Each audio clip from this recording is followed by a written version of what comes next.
ਵਾਹਿਗੁਰੂ ਜੀ ਕਾ ਖਾਲਸਾ ਵਾਹਿਗੁਰੂ ਜੀ ਕੀ ਫਤਿਹ। ਸ਼ਲੋਕ ਸ਼ੇਖ ਫਰੀਦ ਜੀ ਕੇ ਭਾਗ 16ਵਾਂ। ਫਰੀਦਾ ਥਿਓ ਪਵਾਵੀ ਦਬ, ਜੇ ਸਾਈਂ ਲੋੜੇ ਸਭ। ਇੱਕ ਸਿੱਜੇ ਬਿਆ ਲਤਾੜੀਏ, ਤਾਂ ਸਾਈਂ ਦੇ ਦਰ ਵਾੜੀਏ। ਫਰੀਦਾ ਥਿਓ ਪਵਾਈ ਦਬ, ਜੇ ਸਾਈਂ ਲੋੜੇ ਸਭ। ਇੱਕ ਸਿੱਜੇ ਬਿਆ ਲਤਾੜੀਏ, ਤਾਂ ਸਾਈਂ ਦੇ ਦਰ ਵਾੜੀਏ। ਜਿੰਨੇ ਵੀ ਅਸੀਂ ਧਰਮ ਕਰਮ ਕਰਦੇ ਹਾਂ, ਉਹ ਸਾਰੇ ਸਰੀਰ ਕਰਕੇ ਨੇ। ਪਰ ਇੱਛਾ ਤਾਂ ਹੁੰਦੀ ਹੈ ਸਾਈਂ ਦੀ, ਪਰ ਸਾਈਂ ਦਾ ਗਿਆਨ ਹੀ ਨਹੀਂ ਆਪਾਂ ਨੂੰ। ਜਿੰਨੇ ਧਰਮ ਕਰਮ ਪਿੱਛੇ ਵੀ ਕਰਦੇ ਆਏ ਨੇ, ਪ੍ਰਚਲਿਤ ਮੱਤਾਂ ਕਰਦੀਆਂ ਆਈਆਂ, ਸਾਰੇ ਕਰਦੇ ਔਰ ਕਰਦੇ ਹੀ ਰਹਿਣਗੇ। ਪਰ ਬਾਣੀ ਸੱਚ ਦਾ ਆਪਾਂ ਨੂੰ ਗਿਆਨ ਕਰਾਉਂਦੀ ਹੈ। ਇਹ ਜੀਵ ਇੱਕ ਹੋਣ ਆਇਆ, ਇੱਕ ਦਾ ਬਾਣੀ ਗਿਆਨ ਕਰਾਉਂਦੀ ਹੈ। ਇਹ ਜੁਗਮੇ ਏਕੇ ਕੋ ਆਇਆ, ਜਨਮਤ ਮੋਇਆ ਮੂਣੀ ਮਾਇਆ। ਲਿਵ ਛੁੜਕੀ ਲੱਗੀ ਤ੍ਰਿਸ਼ਨਾ, ਮਾਇਆ ਅਮਰ ਵਰਤਾਇਆ। ਜਦੋਂ ਅਸੀਂ ਜਨਮ ਲੈਂਦੇ ਹਾਂ ਸਰੀਰ ਕਰਕੇ, ਅੱਖਾਂ ਖੁੱਲ੍ਹਦੀਆਂ ਨੇ, ਕੰਨਾਂ ਨੂੰ ਸੁਣਨ ਲੱਗ ਜਾਂਦਾ ਹੈ, ਸਰੀਰਕ ਰਸ ਸ਼ੁਰੂ ਹੋ ਜਾਂਦੇ ਨੇ। ਉਸ ਤੋਂ ਬਾਅਦ ਸਾਨੂੰ ਇਹ ਮਾਇਆ ਦਾ ਜਿਹੜਾ ਪਾਹ ਚੜ੍ਹ ਜਾਂਦਾ ਹੈ ਆਤਮਾ ਨੂੰ, ਸਰੀਰ ਕਰਕੇ। ਸੰਸਾਰੀ ਜੀਵਾਂ ਧਰਮ ਕਰਮ ਤਾਂ ਅਸੀਂ ਕਰੀ ਜਾਂਦੇ ਹਾਂ ਸਾਰੇ, ਪਰ ਸਾਨੂੰ ਉਹਦਾ ਗਿਆਨ ਹੀ ਨਹੀਂ ਹੈਗਾ ਵੀ ਗੁਰੂ ਘਰ ਜਾ ਕੇ ਅਸੀਂ ਜਿਹੜੀ ਸਿੱਖੀ ਲੈਣੀ ਹੈ, ਗੁਰੂ ਦੀ ਸਿੱਖਿਆ ਲੈਣੀ ਹੈ, ਉਹ ਤਾਂ ਅਸੀਂ ਵਾਂਝੇ ਰਹਿ ਜਾਂਦੇ ਹਾਂ। ਧਰਮ ਕਰਮ ਸਾਡੇ ਜਿੰਨੇ ਨੇ ਸਰੀਰ ਦੀਆਂ ਲੋੜਾਂ ਕਰਕੇ, ਸਰੀਰ ਦੀਆਂ ਲੋੜਾਂ 'ਤੇ ਸੀਮਿਤ ਰਹਿ ਜਾਂਦੇ ਨੇ। ਸਾਈਂ ਦੇ ਦਰ ਦਾ ਸਾਨੂੰ ਪਤਾ ਹੀ ਨਹੀਂ ਲੱਗਦਾ। ਉਹੀ ਤਾਂ ਭਾਈ ਬਾਣੀ ਗਿਆਨ ਕਰਾਉਂਦੀ ਹੈ। ਇੱਕ ਦਾ ਹਰ ਵਿਸਰਤ ਸਦਾ ਖੁਆਰੀ, ਹਰ ਤੋਂ ਆਤਮਾ ਵਿਸਰ ਗਈ ਦੀ ਖੁਆਰੀ ਸ਼ੁਰੂ ਆ ਹੁਣ ਜੰਮਣ ਮਰਨ ਦੀ। ਹਰ ਵਿਸਰਤ ਤੇਰੇ ਗੁਣ ਗਲਿਆ, ਗੁਣ 'ਚ ਕੋਈ ਨਹੀਂ, ਗੁਣਾਂ ਤੋਂ ਬਿਨਾਂ ਉੱਥੇ ਜਾ ਨਹੀਂ ਸਕਦੇ। ਬਾਣੀ ਗੁਣਾਂ ਦਾ ਅਧਿਐਨ ਕਰਾਉਂਦੀ ਹੈ ਆਪਾਂ ਨੂੰ, ਗੁਣਾਂ ਦਾ ਜਸ ਕਰਦੀ ਹੈ। ਜਦੋਂ ਉਹਦੀ ਕਿਰਪਾ ਰਹਿਮਤ ਨਾਲ ਸਾਨੂੰ ਸਮਝ ਆ ਜਾਂਦੀ ਹੈ, ਉਸ ਤੋਂ ਬਾਅਦ ਸਾਡਾ ਫਿਰ ਜਿਹੜਾ ਆਤਮਿਕ ਸਫ਼ਰ ਸ਼ੁਰੂ ਹੁੰਦਾ ਹੈ। ਕਿਰਪਾ ਕਰੇ ਤਾਂ ਆਪਣੀ, ਤਾਂ ਗੁਰ ਕਾ ਸ਼ਬਦ ਕਮਾਏ। ਫਿਰ ਗੁਰੂ ਦੇ ਸ਼ਬਦ ਦੀ ਕਮਾਈ ਸ਼ੁਰੂ ਹੁੰਦੀ ਹੈ। ਫਿਰ ਸਾਨੂੰ ਸਮਝ ਆਉਂਦਾ ਹੈ ਵੀ ਸਾਈਂ ਦੇ ਦਰ 'ਤੇ ਕਿਵੇਂ ਪਹੁੰਚਾਂਗੇ। ਬਾਬਾ ਫਰੀਦ ਜੀ ਸਮਝਾਉਂਦੇ ਨੇ, ਜਿਵੇਂ ਦੱਬ ਹੁੰਦੀ ਹੈ, ਉਹਨੂੰ ਉੱਥੋਂ ਪੱਟਿਆ ਜਾਂਦਾ ਹੈ। ਪੱਟ ਕੇ ਫਿਰ ਉਹਨੂੰ ਪਾਣੀ ਦੇ ਵਿੱਚ ਭਿਉਂ ਕੇ ਲਤਾੜਿਆ ਜਾਂਦਾ ਹੈ। ਯਾਨੀ ਕਹਿਣ ਤੋਂ ਭਾਵ ਬਾਬਾ ਫਰੀਦ ਜੀ ਦਾ ਜਿਹੜਾ ਮਨ ਦਾ ਸੁਭਾਅ ਆ, ਉਹ ਦੱਬ ਵਰਗਾ ਹੈ। ਜਦ ਤੱਕ ਉਹਦਾ ਵੱਟ ਨਹੀਂ ਜਾਂਦਾ ਹੈ। ਪਿਛਲੇ ਟਾਈਮਾਂ ਦੇ ਵਿੱਚ ਉਹਦੇ ਫਿਰ ਉਹ ਕਣਕ ਵੇਲੇ ਆਪਾਂ ਬੇੜਾਂ ਵੱਟਦੇ ਹੁੰਦੇ ਸੀਗੇ। ਹੁਣ ਸਿੱਧੀਆਂ ਤਾਂ ਉਹਦੀਆਂ ਬੇੜਾਂ ਵੱਟੀਆਂ ਹੀ ਨਹੀਂ ਜਾਂਦੀਆਂ। ਇਵੇਂ ਸਿੱਧਾ ਤਾਂ ਸਾਈਂ ਦੇ ਦਰ 'ਚ ਇਹਨੂੰ ਵਾੜਿਆ ਨਹੀਂ ਜਾਂਦਾ ਹੈ। ਉਹ ਦੱਬ ਨੂੰ ਫਿਰ ਪਾਣੀ 'ਚ ਭਿਉਂਦੇ ਨੇ, ਲਤਾੜਦੇ ਨੇ, ਫਿਰ ਉਹਦਾ ਵੱਟ ਜਾਂਦਾ ਹੈ। ਫਿਰ ਉਹਦੀ ਜਿਹੜੀਆਂ ਬਣਾ ਕੇ ਬੇੜ, ਫਿਰ ਉਹ ਭਰੀਆਂ ਬੰਨ੍ਹੀਆਂ ਜਾਂਦੀਆਂ, ਉਹ ਰੱਸੀ ਵਾਂਗੂ ਬਣਾ ਲੈਂਦੇ ਨੇ ਉਹਨੂੰ। ਪਹਿਲਾਂ ਉਹਦਾ ਰੂਪ ਕੀ ਹੁੰਦਾ, ਇਵੇਂ ਸਾਡਾ ਸੰਸਾਰੀ ਰੂਪ ਕਿਹੋ ਜਿਹਾ ਵਾ। ਸਾਨੂੰ ਸੰਸਾਰੀ ਜਿਹੜਾ ਮਾਇਆ ਦਾ ਪਾਹ ਚੜ੍ਹਿਆ ਹੈ, ਬਾਣੀ ਪਹਿਲਾਂ ਉਹ ਲਾਉਂਦੀ ਹੈ, ਫਿਰ ਇਹਨੂੰ ਰੰਗ ਚੜ੍ਹਦਾ ਵਾ।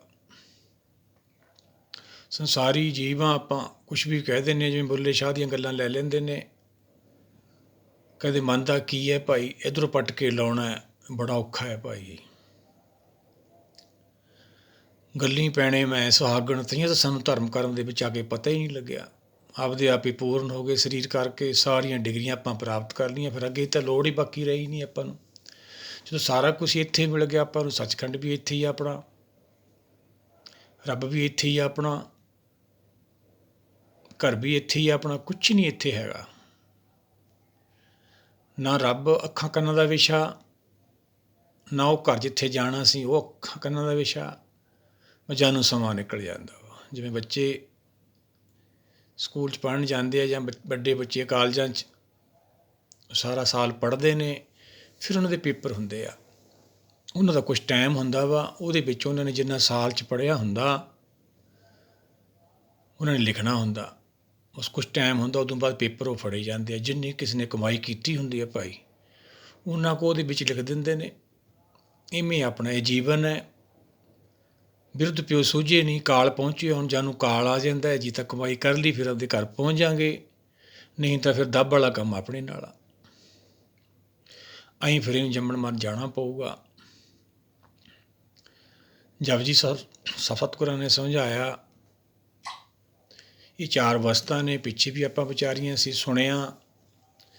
ਜਦੋਂ ਬਾਣੀ ਨੂੰ ਸੁਣਦੇ ਵਿਚਾਰਦੇ ਹਾਂ ਅਸੀਂ, ਜਿਹੜਾ ਸਾਡਾ ਪਾਹ ਸੰਸਾਰੀ ਇਹ ਲੈ ਜਾਂਦਾ ਹੈ, ਪਰ ਸੁਣਦੇ ਵਿਚਾਰਦੇ ਨਹੀਂ ਹੈਗੇ ਅਸੀਂ ਤਾਂ ਗੁਰੂ ਘਰ 'ਚ ਜਾ ਕੇ ਵੀ ਸਤਿਗੁਰਾਂ ਨੂੰ ਉਪਦੇਸ਼ ਕਰਦੇ ਹਾਂ। ਭਗਤ ਕਬੀਰ ਜੀ ਸਮਝਾਉਂਦੇ, ਪਿਛਲੇ ਟਾਈਮਾਂ ਤੋਂ ਹੀ ਚੱਲਦਾ ਆਇਆ, ਕਬੀਰ ਔਰੋਂ ਕੋ ਉਪਦੇਸ਼ ਤੇ ਮੁਖ ਮੇ ਪਰ ਹੈ ਰੇਤ, ਰਾਸ ਬਿਰਾਨੀ ਰਾਖਤੇ ਖਾਇਆ ਕਰ ਕਾ ਖੇਤ। ਅਸੀਂ ਲੋਕਾਂ ਨੂੰ ਉਪਦੇਸ਼ ਕਰਨ ਲੱਗ ਜਾਂਦੇ ਹਾਂ, ਪਰ ਆਪਦਾ ਖੇਤ ਜਿਹੜਾ ਸਾਡਾ ਆਪਣਾ ਜੀਵਨ ਹੈ ਉਹ ਕਿਹੋ ਜਿਹਾ ਹੁੰਦਾ ਲੋਕਾਂ ਨੂੰ ਪਤਾ ਹੀ ਹੁੰਦਾ ਵਾ। ਉਹ ਬਾਅਦ 'ਚ ਹੱਸਦੇ ਨੇ। ਐਵੇਂ ਹੀ ਸੰਸਾਰ ਚੱਲਦਾ ਰਹਿੰਦਾ। ਆਪਾਂ ਇਹ ਗਲਤੀ ਨਹੀਂ ਕਰਨੀ।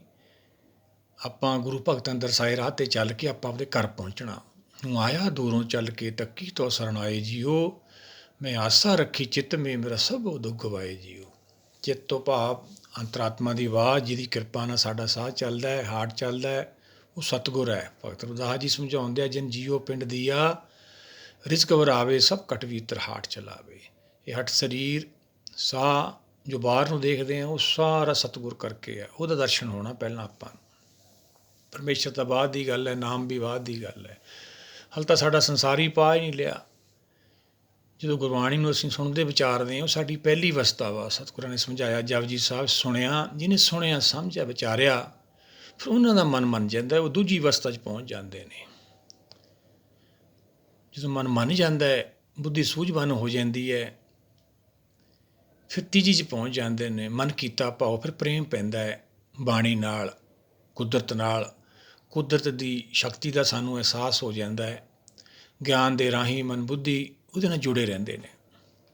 ਚੌਥਾ ਅੰਤਰਗਤ ਤੀਰਥ ਮਲ ਲਾਓ। ਚੌਥੇ ਦੇ ਵਿੱਚ ਜਾ ਕੇ ਫਿਰ ਆਤਮਾ, 10ਵਾਂ ਦੁਆਰ ਜਿਹਨੂੰ ਕਿਹਾ ਬਾਣੀ ਵਿੱਚ, ਦੇਵਲੋਕ ਵੀ ਕਿਹਾ, ਦਰਗਾਹ ਵੀ ਕਿਹਾ, ਉੱਥੇ ਪਹੁੰਚਣਾ ਆਪਾਂ। ਉੱਥੇ ਆਪਾਂ ਨੂੰ ਇਹ ਨਾਮ ਦੀ ਪੜ੍ਹਾਈ ਹੋਣੀ ਆ। ਉੱਥੇ ਜਾ ਕੇ ਹੀ ਆਪਾਂ ਜਸ ਕਰਨਾ ਵਾ। ਇੱਥੋਂ ਤਾਂ ਆਪਾਂ ਸੁਣ ਕੇ ਉੱਥੇ ਪਹੁੰਚਣਾ ਵਾ। ਇਹ ਤਾਂ ਅੰਮ੍ਰਿਤ ਲੋਕ ਹੈ ਭਾਈ, ਆਪਾਂ ਨੂੰ ਛੱਡਣਾ ਪੈਣਾ। ਮਰਨ ਲਿਖਾਏ ਮੰਡਲ ਮੇ ਆਏ, ਜੀਵਨ ਸਾਜੇ ਮਾਈ। ਇਹ 4 ਅਵਸਥਾ ਨੇ। ਜਿਹੜੇ ਅੰਤਰਗਤ ਤੀਰਥ ਮਲ ਨਹਾਓ, ਤੀਰਥ ਨਹਾਵਣ ਜਾਈਏ, ਤੀਰਥ ਨਾਮ ਹੈ, ਇਹਨਾਂ ਨੂੰ ਇਹ ਪ੍ਰਾਪਤੀ ਹੁੰਦੀ ਹੈ ਗੁਰਸਿੱਖਾਂ ਨੂੰ,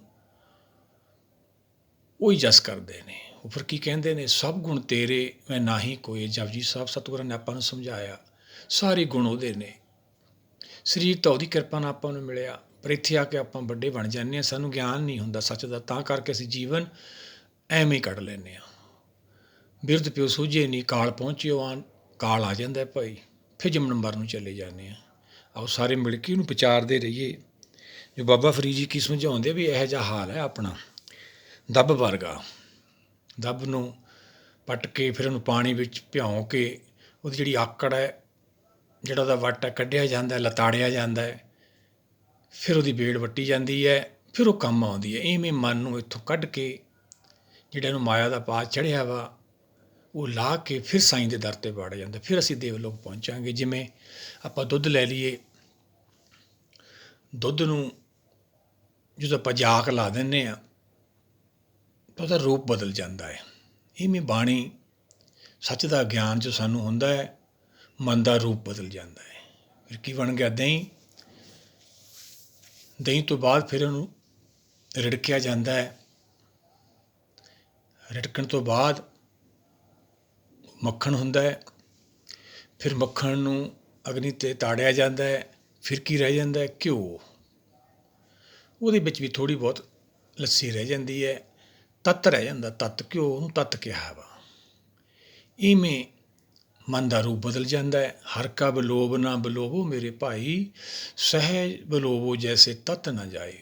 ਬਾਣੀ ਸਾਨੂੰ ਬਾਰ-ਬਾਰ ਉਪਦੇਸ਼ ਦੇ ਕੇ ਮਾਇਆ ਦੇ ਸਮਝਾ ਰਹੀ ਹੈ, ਜਿੱਥੇ ਨੂੰ ਜਾਣਾ ਭਾਈ ਇਹ ਵਿਧੀ ਹੈ।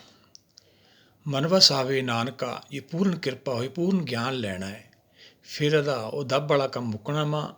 ਗੱਲਾਂ ਨਾਲ ਤਾਂ ਸਾਰੇ ਅਸੀਂ ਪੂਰਨ ਹੋ ਜਾਂਦੇ ਹਾਂ ਭਾਈ। ਫਿਰ ਸੱਚ ਦੇ ਗਿਆਨ ਨਾਲ ਮਨ ਦਾ ਰੂਪ ਬਦਲ ਜਾਂਦਾ ਹੈ, ਜਿਵੇਂ ਦੁੱਧ ਆਪਣਾ ਰੂਪ ਬਦਲ ਲੈਂਦਾ ਵਾ।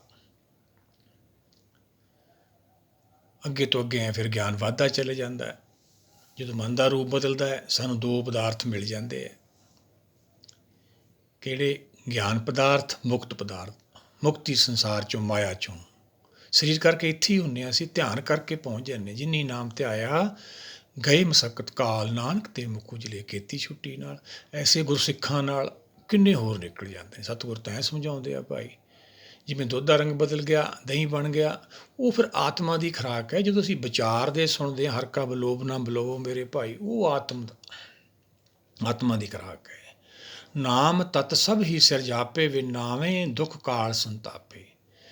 ਉਹ ਤੱਤ ਗਿਆਨ ਹੈ, ਉਹ ਆਤਮਾ ਦੀ ਖੁਰਾਕ ਹੈ। ਜਿਹੜੇ ਅਸੀਂ ਭੰਡਾਰੇ, ਲੰਗਰ, ਗੁਰੂ ਘਰਾਂ ਸੇਵਾ ਜੋ ਵੀ ਬਾਹਰ ਕਰਦੇ, ਉਹ ਸਰੀਰ ਕਰਕੇ ਨੇ ਸਾਰੇ। ਆਤਮਾ ਤਾਂ ਉਵੇਂ ਭਟਕਦੀ ਹੈ। ਬਾਣੀ ਬਾਰ-ਬਾਰ ਆਪਾਂ ਨੂੰ ਸਮਝਾ ਰਹੀ ਹੈ ਭਾਈ, ਕੁਛ ਟਾਈਮ ਲਈ ਤੂੰ ਇੱਥੇ ਆਇਆ ਵਾ। ਜਿਹੜੇ ਜਾਗ ਜਾਂਦੇ ਨੇ ਉਹਦੀ ਕਿਰਪਾ ਨਾਲ ਉਹ ਘਰ ਪਹੁੰਚ ਜਾਂਦੇ ਨੇ, ਜਿਹੜੇ ਸੁੱਤੇ ਨੇ ਫਿਰ ਚਲੇ ਜਾਂਦੇ ਜੰਮਣ ਮਰਨ ਨੂੰ। ਗੁਰ ਕਿਰਪਾ ਤੇ ਸੇ ਜਨ ਜਾਗੇ, ਬੋਲੇ ਅੰਮ੍ਰਿਤ ਬਾਣੀ, ਉਹਨਾਂ ਦਾ ਅੰਮ੍ਰਿਤ ਵੇਲਾ ਹੋ ਜਾਂਦਾ। ਉਹੀ ਤਾਂ ਬੁਲਾਉਂਦੇ ਨੇ ਭਾਈ, ਫਿਰ ਉਹ ਮੱਖਣ ਕੱਢਦੇ ਨੇ ਰਿੜਕ ਕੇ। ਉਹ ਫਿਰ ਤੀਜੀ ਅਵਸਥਾ ਹੈ। ਉਹ ਫਿਰ ਆਤਮਾ ਨੂੰ ਖੁਰਾਕ ਮਿਲਦੀ ਹੈ, ਮਨ ਬੁੱਧੀ ਨੂੰ। ਉਹਨੂੰ ਆਤਮਿਕ ਬਲ ਕਹਿੰਦੇ ਆ, ਆਤਮਿਕ ਸ਼ਕਤੀ ਕਹਿੰਦੇ ਆ ਉਹਨੂੰ। ਉੱਥੇ ਫਿਰ ਨਾਮ ਦੀ ਭਗਤੀ ਸ਼ੁਰੂ ਹੁੰਦੀ ਹੈ। ਫਿਰ ਮਨ ਟਿਕਿਆ ਰਹਿੰਦਾ, ਇਹਨੂੰ ਖੁਰਾਕ ਮਿਲਦੀ ਰਹਿੰਦੀ ਹੈ। ਜੋ ਇਹਦੀ ਖੁਰਾਕ ਹੈ, ਅਸੀਂ ਸਰੀਰ ਦੀ ਖੁਰਾਕ ਮਨ ਨਾਲ ਜੋੜਤੀ, ਧਰਮ ਕਰਮ ਵੀ ਕੀਤੇ, ਪਰ ਗੁਰ ਸ਼ਬਦ ਦਾ ਗਿਆਨ ਨਹੀਂ ਲਿਆ, ਆਪ ਹੀ ਵੱਡੇ ਬਣ ਗਏ। ਉਹ ਵੱਡਾ ਬਣਨ ਕਰਕੇ ਹੀ ਅਸੀਂ ਜੰਮਣ ਮਰਨ ਨੂੰ ਚਲੇ ਜਾਂਦੇ ਹਾਂ। ਗੁਰੂ ਘਰ ਜਾ ਕੇ ਵੀ ਗੁਰੂ ਸ਼ਬਦ ਦੇ ਧਾਰਨੀ ਬਣਨਾ। ਜਿੱਥੇ ਵੀ ਗੁਰੂ ਕੇ ਪਿਆਰੇ ਬਾਣੀ ਨੂੰ ਵਿਚਾਰਦੇ ਨੇ, ਸਿਰਫ ਬਾਣੀ ਨੂੰ ਉਹ ਧਿਆਨ ਨਾਲ ਸੁਣਨਾ। ਉਹ 'ਚੋਂ ਕੀ ਮਿਲਦਾ ਆਪਾਂ ਨੂੰ? ਗਿਆਨ। ਉਹੀ ਤਾਂ ਗੁਰਦਕਸ਼ਣਾ ਹੈ ਭਾਈ। ਕਿਤੇ ਵੀ ਜਾਈਏ, ਕਿਸੇ ਤੀਰਥ 'ਤੇ ਵੀ ਜਾਈਏ, ਬਾਣੀ ਕੰਨੀ ਧਿਆਨ ਰੱਖਣਾ, ਗੁਰਸ਼ਬਦ ਕੰਨੀ ਧਿਆਨ ਰੱਖਣਾ। ਭਗਤ ਕਬੀਰ ਜੀ ਨੇ ਬਹੁਤ ਪਹਿਲਾਂ ਸਮਝਾਇਆ ਸੰਗਤ ਨੂੰ, ਗੱਗਾ ਗੁਰ ਕੇ ਵਚਨ ਬਸਾਨਾ, ਦੂਜੀ ਬਾਤ ਨਾ ਧਰਨੀ ਕਰਨਾ। ਇਹ ਪ੍ਰਾਪਤੀ ਆਪਾਂ ਨੂੰ ਤਾਂ ਹੋਣੀ ਹੈ, ਤਾਂ ਸੰਸਾਰੀ ਜਿਹੜਾ ਮਾਇਆ ਦਾ ਪਾਹ ਚੜਿਆ ਆਪਾਂ ਨੂੰ ਤਾਂ ਲੈਣਾ ਵਾ, ਜੇ ਗੁਰਬਾਣੀ ਨੂੰ ਅਸੀਂ ਵਿਚਾਰਾਂਗੇ, ਸੁਣਾਂਗੇ। ਗੁਰਸ਼ਬਦ 'ਚੋਂ ਸਾਨੂੰ ਗਿਆਨ ਮਿਲਦਾ ਰਹਿੰਦਾ ਹੈ। ਉਹ ਇੱਕ ਲਾਈਟ ਹੈ, ਉਹਦੇ ਨਾਲ ਫਿਰ ਬਾਣੀ ਪੜ੍ਹੀ ਜਾਂਦੀ ਹੈ, ਵਿਚਾਰੀ ਜਾਂਦੀ ਹੈ।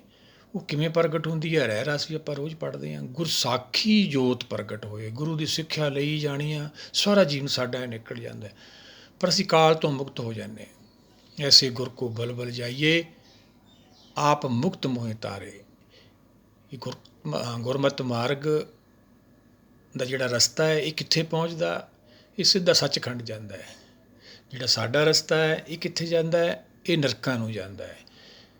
ਜੈ ਪੈਂਡੇ ਮਹਾ ਅੰਧ ਗੁਬਾਰਾ, ਹਰ ਕਾ ਨਾਮ ਸੰਗ ਉਜਾਰਾ। ਹੇ ਮਨਾ, ਜਿੱਧਰ ਨੂੰ ਤੂੰ ਜਾ ਰਿਹਾ, ਜਿੱਧਰ ਨੂੰ ਤੂੰ ਚੱਲਿਆ ਹੋਇਆ, ਇਹ ਨਰਕਾਂ ਨੂੰ ਜਾਂਦਾ ਹੈ।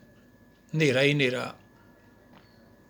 ਜੇ ਆਪਾਂ ਹਰ ਕਥਾ ਬਾਣੀ ਨਾਲ ਜੁੜੇ ਰਹਾਂਗੇ, ਵਿਚਾਰਦੇ ਰਹਾਂਗੇ, ਇਹ ਚਾਨਣ ਹੈ ਉਜਿਆਰਾ ਭਾਈ। ਆਪਦੇ ਘਰ ਪਹੁੰਚ ਜਾਵਾਂਗੇ। ਆਓ ਸਾਰੇ ਮਿਲ ਕੇ ਆਪਾਂ ਬਾਣੀ ਨੂੰ ਵਿਚਾਰੀਏ। ਗੁਰ ਕੀ ਚਰਨ ਹੈ ਬਾਣੀ, ਇਹਦੇ ਨਾਲ ਲੱਗੀਏ। ਸਾਡਾ ਆਉਣ 'ਤੇ, ਸੰਸਾਰ 'ਤੇ ਆਉਣ 'ਤੇ ਸਫਲ ਹੋਵੇ। ਸੰਸਾਰ ਸਾਡਾ ਆਉਣਾ ਸਫਲ ਹੋ ਜੇ, ਸਾਨੂੰ ਸਮਝ ਆ ਜਾਵੇ। ਪਿੱਛੇ ਵੀ ਆਪਾਂ ਬਾਬਾ ਫਰੀਦ ਦੇ ਸਲੋਕ ਵਿਚਾਰੇ, ਜੇ ਜਾਣਾ ਲੜ ਸਿੱਝਣਾ, ਜੇ ਜਾਣਾ ਤਿਲ ਥੋੜ੍ਹੇ। ਜਾਣਦੇ ਕੁਛ ਨਹੀਂ ਅਸੀਂ, ਪਰ ਆਪਦੇ ਆਪ ਨੂੰ ਸਿਆਣੇ ਬਣੀ ਬੈਠੇ ਹਾਂ। ਆਓ ਸਾਰੇ ਮਿਲ ਕੇ ਭਾਈ ਗੁਰ ਕੀ ਚਰਨ ਬਾਣੀ ਨਾਲ ਜੁੜੀਏ। ਜੋ ਬਾਬਾ ਫਰੀਦ ਜੀ ਸਮਝਾਉਂਦੇ ਆ, ਫਰੀਦਾ ਹੱਥੀਓ ਪਵਾਵੀ ਦੱਬ।